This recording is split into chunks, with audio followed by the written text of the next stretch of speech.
Good evening and welcome to Boston Media Theory. I'm Marcus Breen. This is a show where we talk about various things to do with media, with theory and with Boston.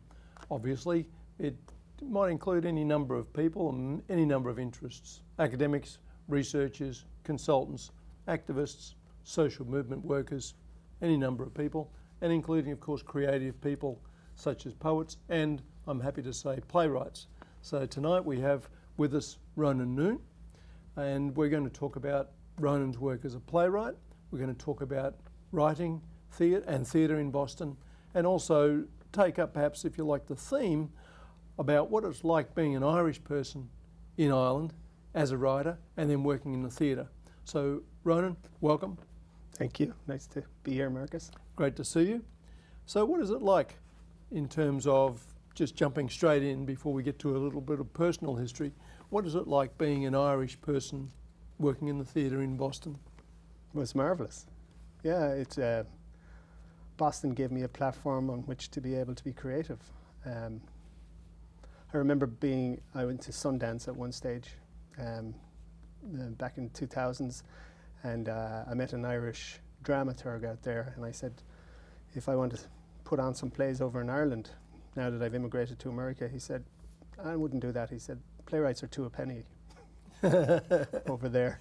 I'm like, all right, I better stay here. So maybe the otherness of being an Irish immigrant to America opened some doors and allowed me to tell some stories from that perspective. Sure. And I think at this stage now I kind of bridge the gap between what it's like to live in America, be an immigrant in America and come from another country, and not unlike EugeneO'Neill in the way that marries that immigrant kind of lifestyle, even though he grew up and was born here. Well, let's jump right into that. I know that EugeneO'Neill is a reference point. Yes. For your work. What are the specifics of that reference point? Is it immigration? It's not necessarily immigration. I think, well, first it's a playwright, right? And also a playwright with such skill and genius that knows so much to learn from that. And then looking at his early plays, he often took on immigration as one of his major themes. And then looking at his family in something like Long Day's Journey into Night and realizing his father kind of was born in Ireland, travelled across here and became a well-known actor. And I thought that his journey mirrored something in terms of what I was trying to do as well. And so I could make the connection oftentimes more with his father than I do with O'Neill himself. But of course, learning the craft from O'Neill was part of the journey for me. Right, so you've had a longish journey. How many years have you lived in the United States? 30 years now. 30 years? This year. And you're still with that beautiful accent. Well, you know, it hasn't hurt, I'll tell you that. It's that's great. Right. So this is really as much about identity, isn't it? I have the same sort of questions that emerge in thinking about intercultural communication, right, which is one of my areas, and that is, why do people keep their accents? It's about our identity, right? Huge. Yeah, and very much so. Like here we have an Australian accent and an Irish accent. Both of us have lived here for a long time. But I know I will talk to family on a regular basis, and my flow becomes much easier straight away, right? Mm-hmm. I'm dropping different words. I've got the nod and elbow language, the wink language that I still hold on to, and yeah, it is very much about identity. Yeah. Well, your plays are about identity and the transformations or the challenges to identity that happen when people move from one part of the world to the other. Yes. How did that come about? When you came from Ireland, was the intention that you'd seen plays, maybe you'd been to the Abbey Theatre or you'd been to some other famous thing, and you had this connection, and you said, this is a way that I can express the experience of being a person, an Irish person? I was 15, and I was growing up in a small town called Clifton in Connemara in Ireland. And the Druid Theatre Company, which is probably well known around the world, run by Gary Hines, where she was the director at the time. She was doing a play called Conversations on a Homecoming by Tom Murphy. And the town hall in Clifton. So what they did was they travelled the players from town to town. The Irish aren't necessarily theatre goers, they're much more waiting for the theatre to come to them from small town to small town. And and they were subsidised by the government, so it was great. That was how in the sticks of Clifton, like out in the west coast, that you actually got to see this culture coming through. And so they put this play on with these men on the stage in the town hall, and the town hall filled up for the 2 nights, I think, that they played there. And it was in February. And the opening line of the play, I believe, was "How you bollocks." And all these men were gathered in a bar, and they just tore strips off each other. And within 15 or 20 minutes, the local canon, the priest in the village, got up and walked out.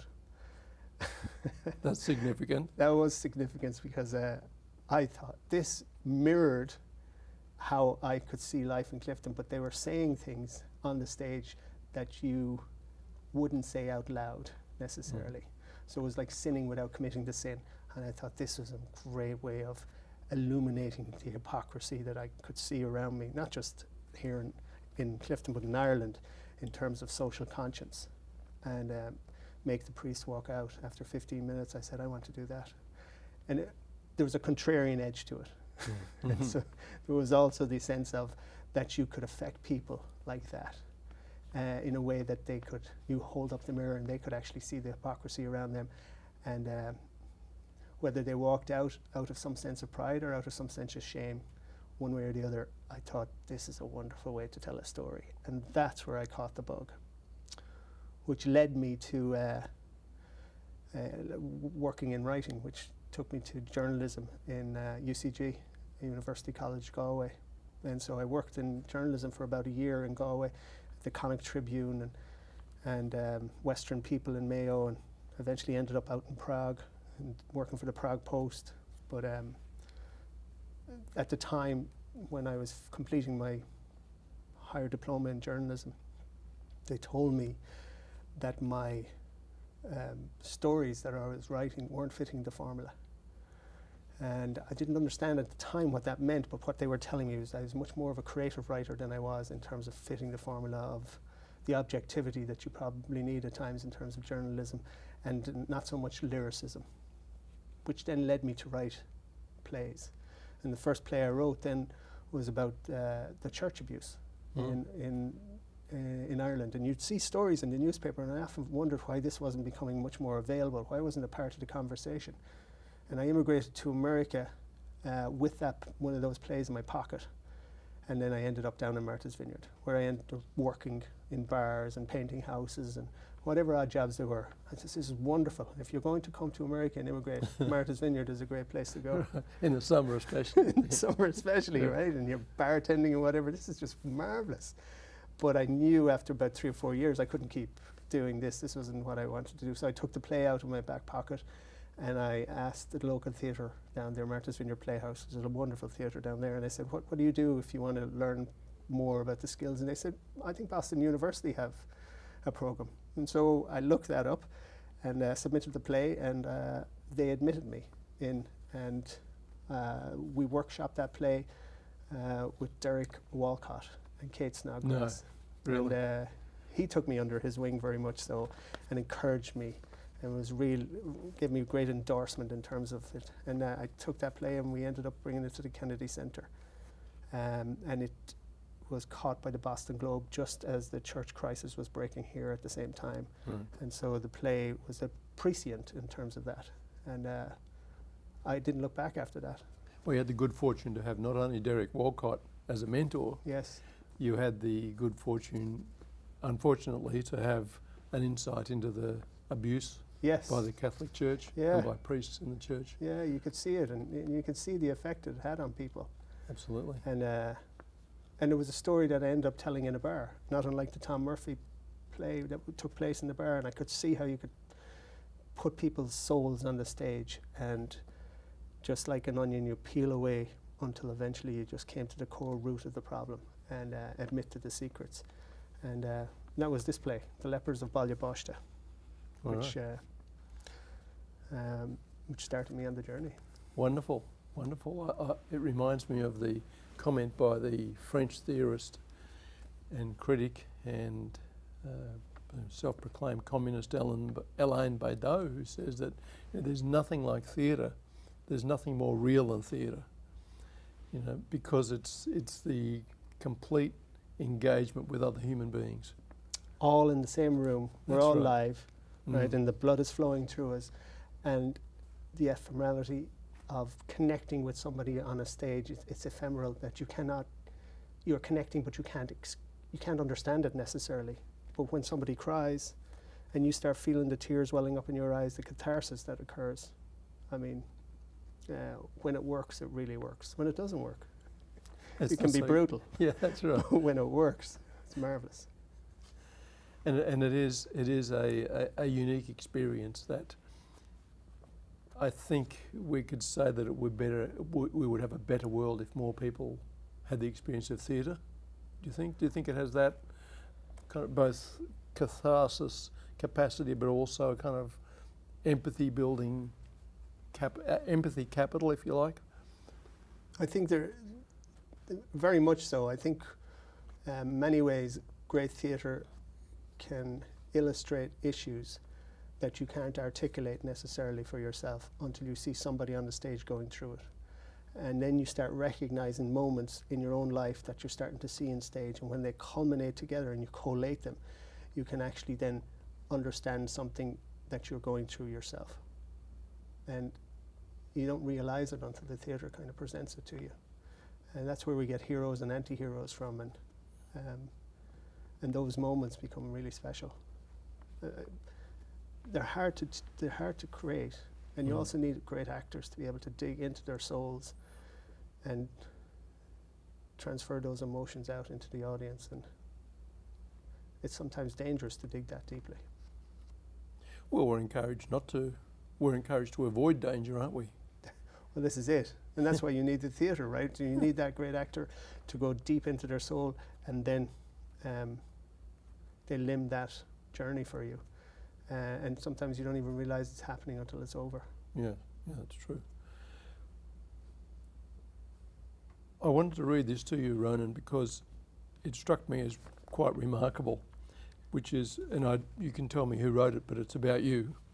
And it's connected with a play of yours called The Smuggler from the Jackalope Theatre Company in Chicago. Yes.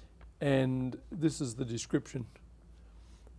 And you know, you can throw your water at me if you really are upset by this, but here we go. Ronan Noone believes in playing with a myriad of elements to find the right way to tell a good story, a necessary story that tells us who we are, where we have been, and where we are going. He believes in stories that resonate beyond the theatre's door and that add ideas to the national conversation. He believes in the playwright as a thinker travelling in the direction of their fear. Yeah, I'd have to agree with all of that, wouldn't I? Well, I don't know. It's unfair for me to read that, really. No, it's not. I mean, yeah, I'll stay humble. But at the same time, when you hear good things, like the one thing about theatre is, and it goes against the grain of being Irish at times, which is draw no attention upon yourself. Right. And say nothing until you hear more. And what does theatre do? It says if you want to put something on a stage and it isn't successful, you will be torn apart in the papers. The critics will come out. You will be known among the community too as that didn't work. And you'll carry that with you for a few years until you write the next piece. So in an interesting way, I pushed against the idea of saying nothing to hear more. Actually say as much as you possibly can. Say it until you hear more. Sing out loud. And I kind of enjoyed that idea of traveling in the direction of your fear, which obviously comes from a well-known poem. But that idea of traveling in the direction of your fear is kind of some theme that I've probably followed through most of my life. And plays are like that, right? Whether you're taking on the abuse in the Catholic Church or racism in Ireland, or you're taking on, you know, journalism and the lack of objectivity, or The Smuggler in that case, which is, you know, taking on smuggling and immigration and smuggling people in here for profit into America. Looking at it from many different sides, you're pushing against the narrative that is well known. I kind of have that, it goes back to that contrarian edge of making the priest walk out after right. 15 minutes. What is it about the Irish then? Let's think a little bit about this long, wonderful tradition of Irish literature. Theatre, let's say, as a form of literature, but poetry, novels, generally speaking. What is it about the conditions, so either the social conditions or just the general kind of world of the intellect that brings the richness of the Irish imagination to the world? Oh, there's so many variables involved, and I barely touch on any of them beyond being anecdotal. If you come from a small town, it's very, very difficult to find a place to put your ambition. And so oftentimes the best way to have that ambition is to live your day as if it's full of events, even the most minor event. And then within that event, find a narrative. And then take that narrative to the pub at night or at home at the end of the day and tell that story as a way to converse around the table. And then the better stories are recognized very quickly. And you take a particular joy in it. And you'll watch it, particularly with Irish people. They will gather in groups and tell stories to each other, not to up each other, but necessarily they're practicing like comedians. And you know you're going to hear that story in 2 years again, but they'll have a more finesse put into it. And so they're already finding that nature in them. And I think obviously it comes from a legacy of a tradition of the poet remembering stories through the tribes and holding on to the history of tribesmen and families in Ireland, and had the poet then handing down that history to their sons or daughters, who then carry that tradition in memory too, so that that idea of being a storyteller became part of the fabric of Irish life. And so when you then add to that where we take away our language, Gaelic, and now you actually still are able to speak English using the same geography of the sentence that Irish uses, gives it a twist and a lyricism to it that suddenly makes it quite beautiful and allows you to practice the art of the narrative. Everybody I know practices the art of the narrative over there. So it's a national pastime. Yeah, it is a national pastime. Sometimes referred to as the gift of the gab, but that's to sell it short, no doubt. It might be, yes. We have to kiss that Blarney Stone and all of that. We've no problem kind of selling ourselves in terms of some of the tropes that we see as Irish. But we'll turn it on its head when we need to and use it as a way to say, if there's an oppression going on, we'll speak to that. And we'll use our narrative to be able to tell that. And I suppose our narrative also comes from some form of oppression over a long time.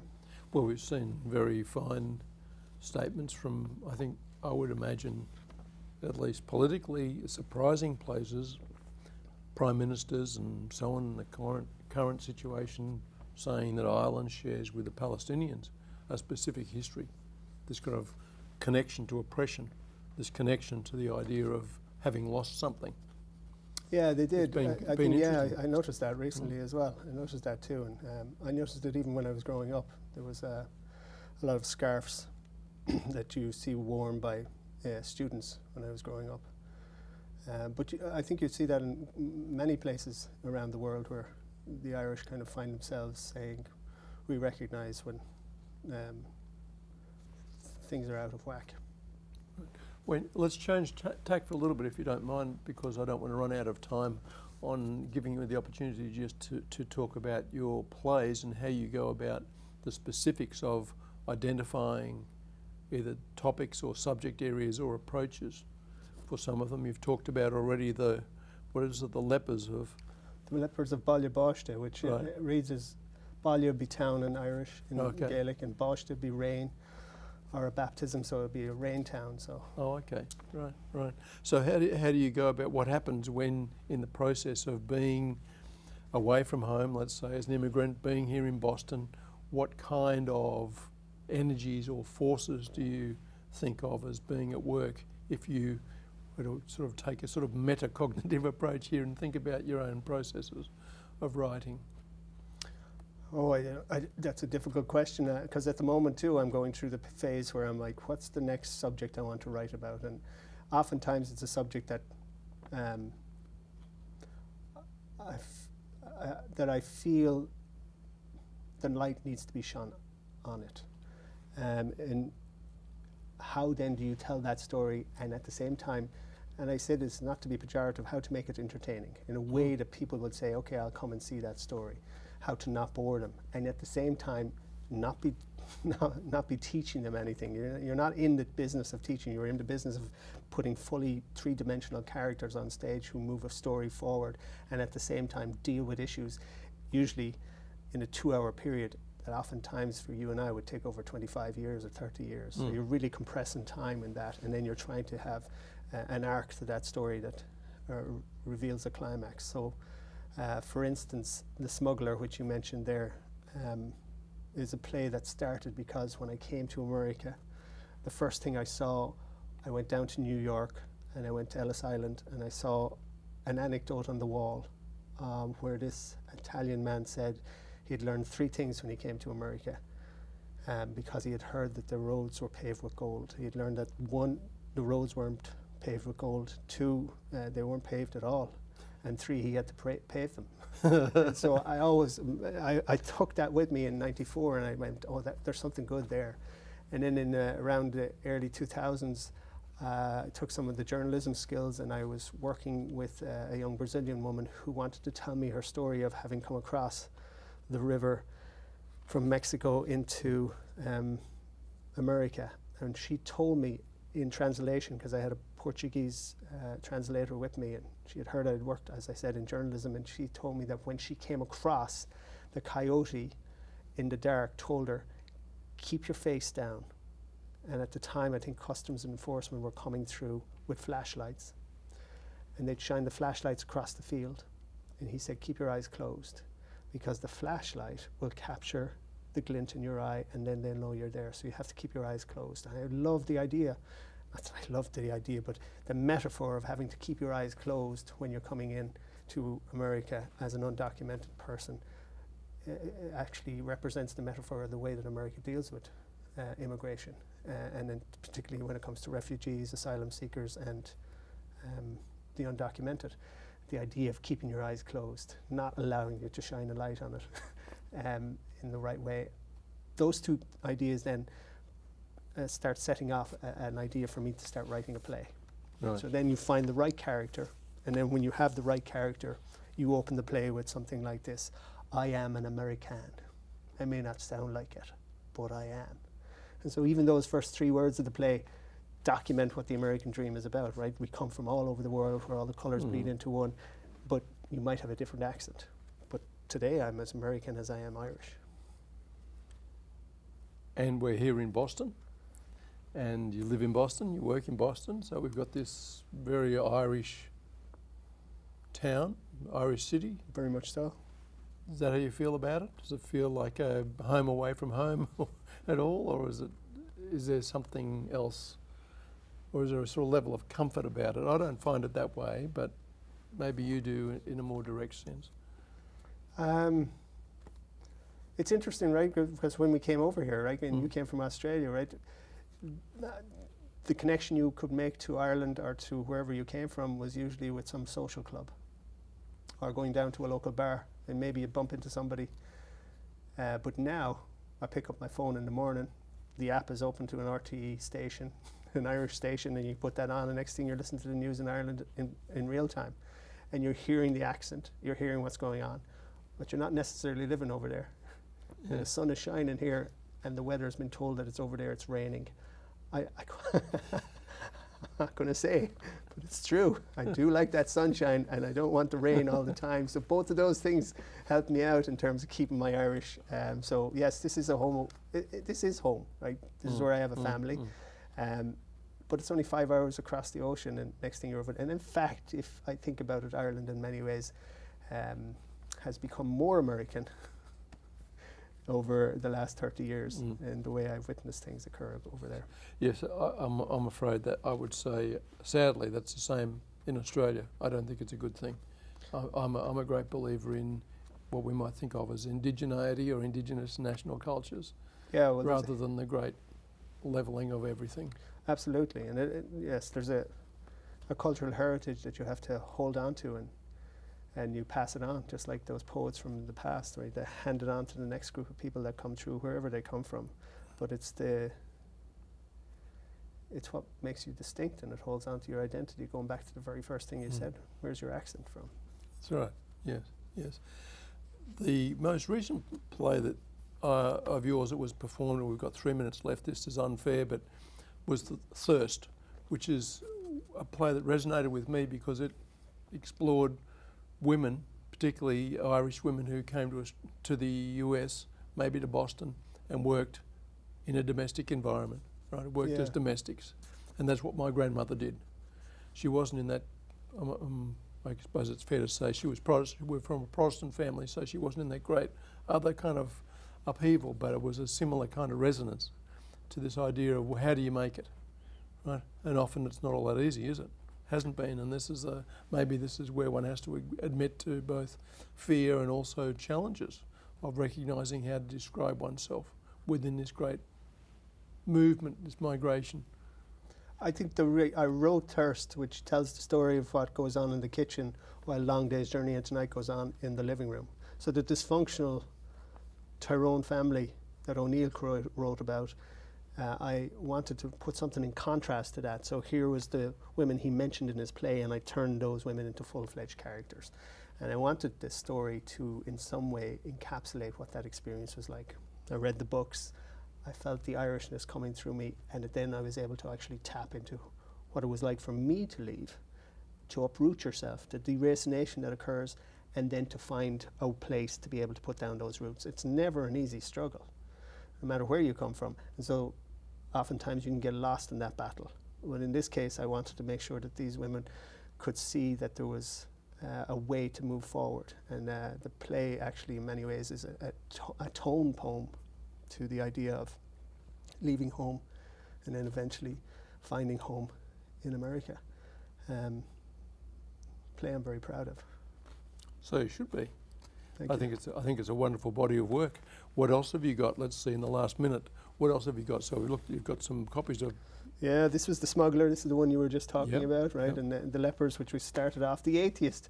This is this is a play about a filthy journalist, which kind of put me on the map because I did it with Chris Pine at first, and then I did it with Campbell Scott, and I went on to do it in various places. And Wonderful. this is a piece that Brendan was also a piece. We did this at the Huntington. We did The Atheist. The Huntington did this, and which was basically a story of a young man who came from Ireland and is followed by the ghost of his mother, and he's being taught how to drive by a prostitute. And has all the kind of tropes of fun play, but yet tells a kind of like a lovely romantic story. Mm-hmm. And The Blow-In of Ballygal, there's a play that talks about racism in Ireland from all sorts of angles and point of views. This is Thirst, which you were talking about just there, which just was published recently, and then I was just telling you about. And this is just Boston Theatre Marathon. So this is, plays are collected here, and we do 50 plays over 10 hours every year in Boston. 50 different theatre groups come to, and I just wanted to mention this because I think it's an extraordinary effort. It is. So these are all these plays. So thank you, Ronan. You've been busy and you've been a wonderful guest. Thank you. And certainly been excellent to talk to you about these important efforts at putting theatre on the map and giving us your voice. So thank you for being here.